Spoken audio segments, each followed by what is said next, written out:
நம சிவாய.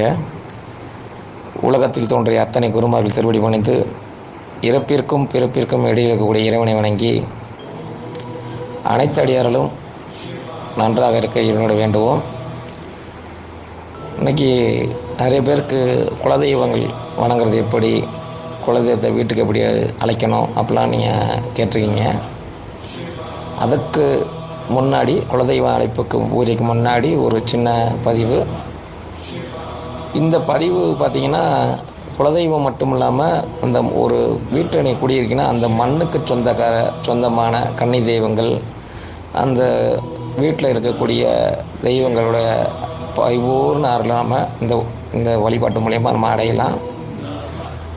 இப்போ என்ன பண்ணலாம் பார்த்திங்கன்னா, தினந்தோறும் மாலை பொழுதில் சாயந்தரம் என்ன பண்ணலாம்னு பார்த்திங்கன்னா 5:30 ஒரு 6:30 முடிய ஒரு மஞ்சள் தண்ணீர், ஒரு சின்ன டம்ளரில் மஞ்சள் தண்ணீர், 2 வாழைப்பழம், வெத்தலை வச்சு அதுக்கு மேலே 2 வாழைப்பழம், ஒரு அகல் விளக்கு, இது இப்படி வச்சு நீங்கள் என்ன பண்ணுறீங்கன்னு பார்த்தீங்கன்னா, நம்மளுடைய வாசல் நிலைப்படி இருக்குல்ல, அந்த நிலப்படியில் நீங்கள் அதுக்கு வீட்டுக்கு வெளியவோ இல்லை உள்ளவோ நீங்கள் வச்சு வணங்கி வரணும்.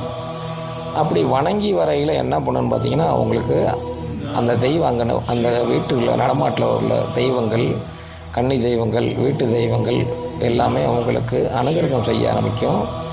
இதை ஏதோ ஒரு நாள் செஞ்சுவிட்டு எனக்கு கன்னி தெய்வம் எனக்கு அனுகிரகம் கொடுக்கல, குலதெய்வம் எனக்கு அனுகிரகம் கொடுக்கல அப்படிலாம் சொல்லக்கூடாது.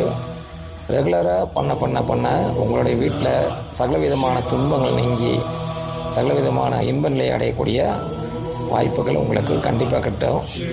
இது அனுபவபூர்வமான பதிவு.